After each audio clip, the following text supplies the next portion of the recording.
Hello, sewing people of the internet. I know some of you have said in the past that I shouldn't respond to trolls or negative comments and stuff, and I'm sorry, but I can't help myself. And I do think that it's important that when somebody puts misinformation, at least in my area of influence, I guess, my channel, I feel like I have a responsibility to respond to that information or misinformation. And a lot of people don't read the comments, and some people might just read this person's comment and not the follow-ups and stuff, so I'm just going to do this. So this morning I got an email notification of a comment on my video about sewing inner tubes. I frequently use inner tubes in the bottom of backpacks and other bags that I make, like this.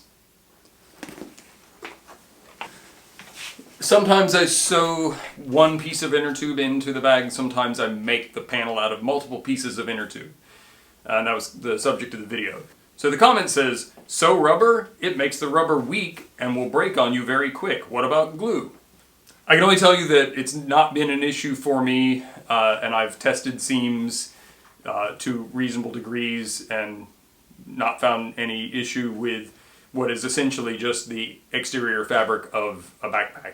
I'm not towing a car with it. So I replied to the comment and said, hey, have you tried sewing rubber inner tubes in particular? Maybe some other rubber, this might be more of a problem. Maybe this person has experience with a particular kind of rubber product that might be right. I made a video about a different rubber that I tried sewing and it did rip in two very easily.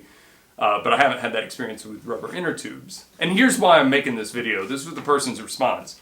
I said that I've got bags that have been in use for over 5 years with no issues. So they replied, in that case you must be very gentle with the bag. But most people are not gentle at all, and I agree.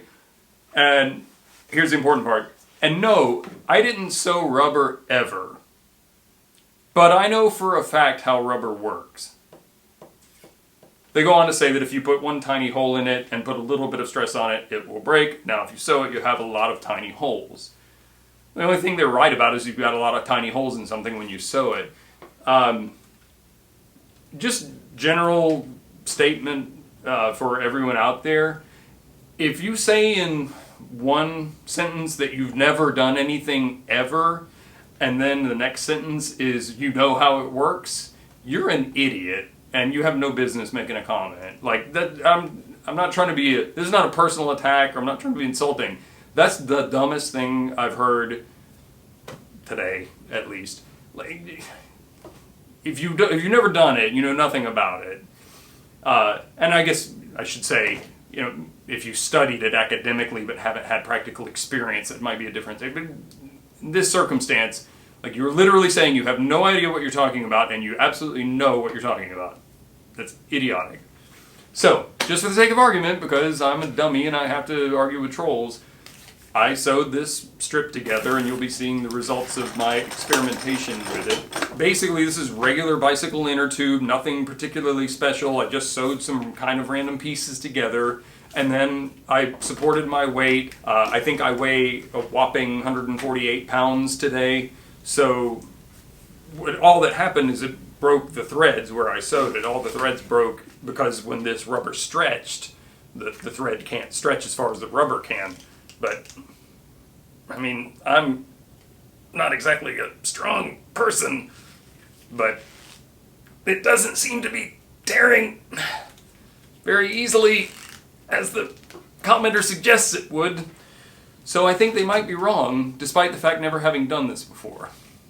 Anyway, if you are open to using something like bicycle inner tube or motorcycle inner tube in a project, I've been advocating it for years. If you can get it being disposed of by a bicycle shop, motorcycle shop, some golf carts I think still use inner tubes. If you can find a source for what is going to be garbage and use it in your project, I think inner tube is awesome. There's a lot of reasons why I don't use it in, like, I know some people make entire bags out of inner tubes, and I made some pouches and stuff out of it, and I love that. I wouldn't make a backpack, me personally, just because I live in a very hot, humid environment, and I suspect it would be uncomfortable. But you may like that, and it might work better for you.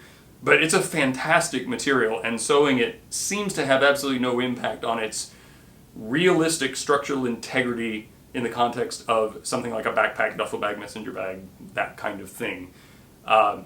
You are putting holes in it, so if you're trying to maintain waterproofness, despite the fact that rubber is essentially a waterproof material, you would probably need to seam seal or seal this hole somehow if you wanted it to be truly waterproof. But in terms of structural integrity, my experience, based on my use and my experimentation with it, is it's still very, very, very, very strong relative to other materials when it's been sewn. So don't listen to this commenter who's never done it before, because they don't know what they're talking about. And dear commenter, if you're watching this, I promise you I'm not trying to be a jerk, but you don't know what you're talking about in this circumstance. I took a look at your channel. I bet you know a lot more about music than I do, and being a musician, I bet there's a lot you could teach me. I'm not going to go on your channel and tell you that what you're doing is wrong if it's something I've never done and don't know anything about. So anyway, I hope you found this useful or entertaining. I'll be back soon with more sewing videos. If you like this video, clicking like is always a big help. If you're not a subscriber, I'd love it if you would subscribe to my channel. Thanks for watching.